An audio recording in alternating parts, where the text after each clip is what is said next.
Assalamualaikum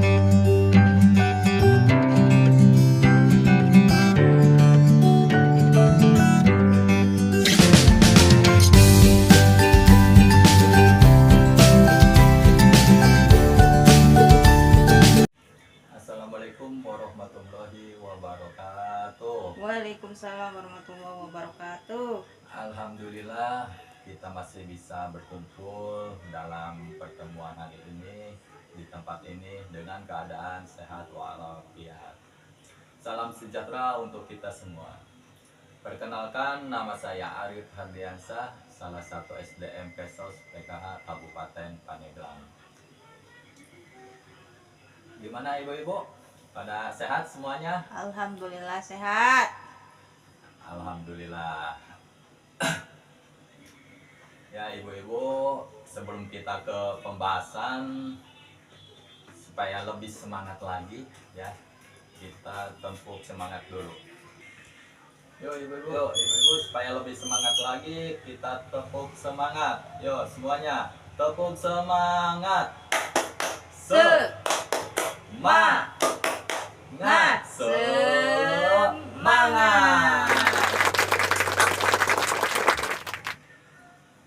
Ibu-ibu, karena sudah semangat semuanya, kita masuk ke pembahasan materi ya. Dalam pertemuan hari ini kita akan membahas modul pengasuhan dan perlindungan anak sesi 4, pencegahan kekerasan dan perlakuan salah pada anak. Langkah 4, jenis dan contoh kekerasan terhadap anak. Nah, ibu-ibu, jadi anak itu selain diasuh, dididik, tapi juga harus kita lindungi. Dijaga ibu-ibu ya, anak itu. Jangan mau buatnya aja, tapi kita harus menjaganya atau mengontrol anak-anak kita saat sedang bermain, baik itu bermain di rumah maupun bermain di lingkungan sekitar, supaya anak-anak kita tidak terjadi kekerasan. Ya, misalnya saat anak-anak kita sedang bermain dengan kakaknya atau teman-temannya, sedang pukul-pukulan, yang tadinya pukul-pukulan akhirnya jadi pukul beneran atau bertengkar. Nah, kalau misalkan ke kontrol sama kita ya, gimana saat anak kita sedang pukul-pukulan sama teman-temannya, bisa kita cegah ya. Misalkan saat pukul-pukulan kita arahkan ke permainan yang lain atau mobil-mobilan. Nah, jangan main pukul-pukulan, nanti bisa bertengkar. Mending main mobil-mobilan aja ya. Itu ibu-ibu ya. Nah, ibu-ibu, sekarang kita ke ini ya, ke picture ya. Pasti ibu-ibu bertanya, di sini kenapa ada gambar anak? Ini bukan topel Bu ya, ini bukan topel. Jadi ini adalah anggota tubuh yang bisa mengalami kekerasan. Nah, di sini, di kanan, ini di kanan semua. Nah, yang jadi pertanyaannya, apakah anggota tubuh yang kiri atau yang belum ditandai ini bisa mengalami kekerasan atau tidak? Bisa. Nah, kesimpulannya ibu-ibu, semua anggota tubuh anak itu bisa mengalami kekerasan. Nah, di sini ada jenis kekerasan dan perlakuan salah pada anak. Nah, jenis kekerasan itu ada 3, kekerasan fisik, psikis, dan seksual. Pengertian dari kekerasan fisik itu adalah perbuatan yang dilakukan oleh seseorang yang mengakibatkan rasa sakit, jatuh sakit, atau luka pada tubuh anak. Contohnya memukul, mencubit, menampar, menendang, menginjak-injak, menguncang-uncangkan badan anak, memasukkan cabai ke mulut. Ibu-ibu, gimana? Sering memukul anak? Enggak. Pasti ibu-ibu di sini adalah ibu-ibu yang baik ya, orang tua yang hebat, apa yang ada di sini semuanya saya. Ibu-ibu itu adalah baik, ibu-ibu yang hebat, ya, orang tua yang baik. Nah, sekarang kekerasan psikis. Pengertiannya itu adalah perbuatan yang mengakibatkan rasa tidak nyaman, bahkan menimbulkan trauma yang berkepanjangan terhadap anak. Kekerasan ini sering terjadi berulang-ulang tanpa disadari dan atau disadari oleh pelaku. Nah, contohnya kekerasan psikis. Contoh kekerasan psikis itu adalah memelototi anak, mengatakan anak bodoh, tuli, tidak tahu diri, membanding-bandingkan, membenci anak, sasaran kemarahan, dan lain-lain, tidak menegur anak. Nah, jadi itu adalah contoh kekerasan psikis tubuh. Memelototi juga kita tidak boleh, ya. Apalagi mengatakan anak bodoh, tuli, tidak tahu diri. Nah, jangan sampai ibu-ibu ya kita mengatakan anak kita bodoh. Pak, saya mah tidak pernah mengatakan anak saya bodoh, tuli, ataupun tidak tahu diri.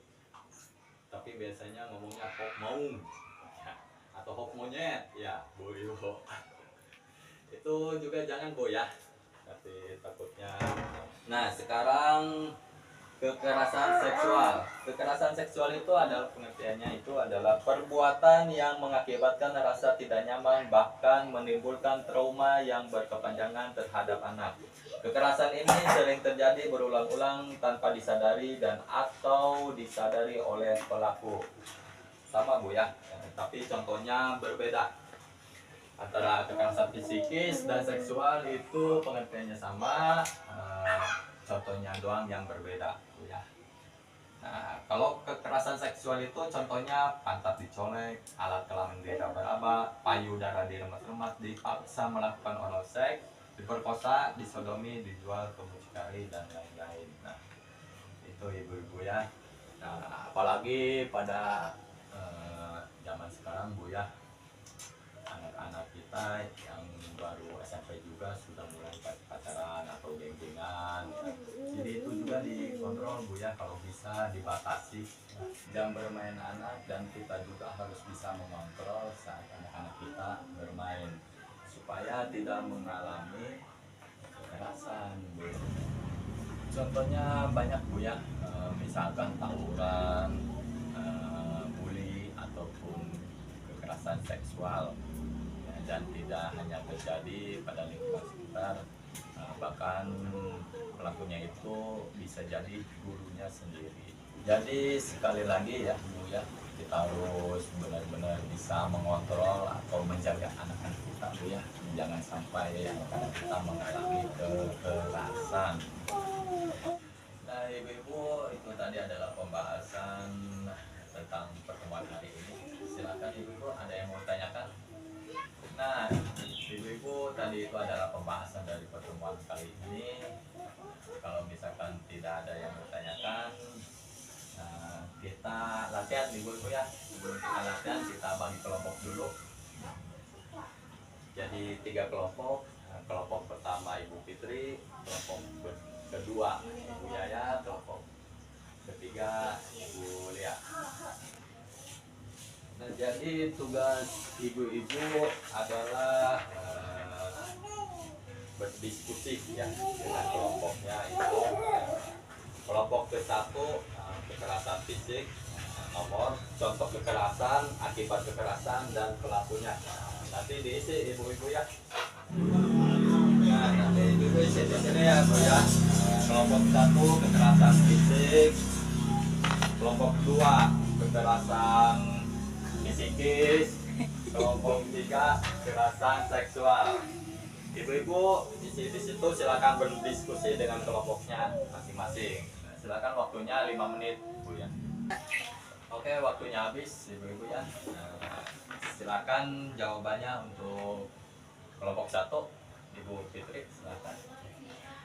Kekerasan fisik, contoh kekerasan menendang perut. Akibat kekerasan, sakit pada perut. Pelaku bisa teman, saudara, bahkan orang tua. Oh, ya. Selanjutnya kelompok 2 kekerasan psikis, silakan. Kekerasan psikis, contoh kekerasan membanding-bandingkan. Akibat kekerasan jadi anak minder. Pelaku, orang tua, teman, guru, bahkan saudara. Mantul. Nah, selanjutnya kelompok 3. Kekerasan seksual, silakan. Kelompok 3. Kekerasan seksual, contoh kekerasan diperkosa. Akibat kekerasan, alat kelamin sakit, murung, pendiam, merasa takut, dan lain sebagainya. Pelaku bisa teman sendiri, guru, bahkan orang tua. Biar. Terima kasih. Itu ya. Jawabannya betul semua. Berarti ibu sudah paham ya. Karena ibu sudah paham, kita tepuk salut dulu. Salut buat ibu ya semuanya. Tepuk salut. Salut, salut. Salut, salut. Salut. Nah, ibu-ibu, itulah tadi adalah pembahasan kita pada pertemuan kali ini. Jadi kita simpulkan bahwa kita harus bisa menjaga anak-anak kita, melindungi anak-anak kita, atau mengontrol anak-anak kita sedang bermain di rumah maupun di lingkungan sekitarnya. Jangan sampai anak-anak kita mengalami kekerasan, Bu ya. Dan kekerasan itu tadi ada 3, kekerasan fisik, kekerasan psikis, dan kekerasan seksual. Kekerasan fisik contohnya adalah memukul, menendang, menginjak-injak, dan lain-lain. Kekerasan psikis contohnya adalah memotori, mepanik-panikkan, atau mengatakan anak bodoh, tuli, dan lain-lain. Dan kekerasan seksual contohnya tadi pangkat dicolek, alat kelamin diraba, pergedakan ditemas-temas, dan lain-lain. Nah, kita akhiri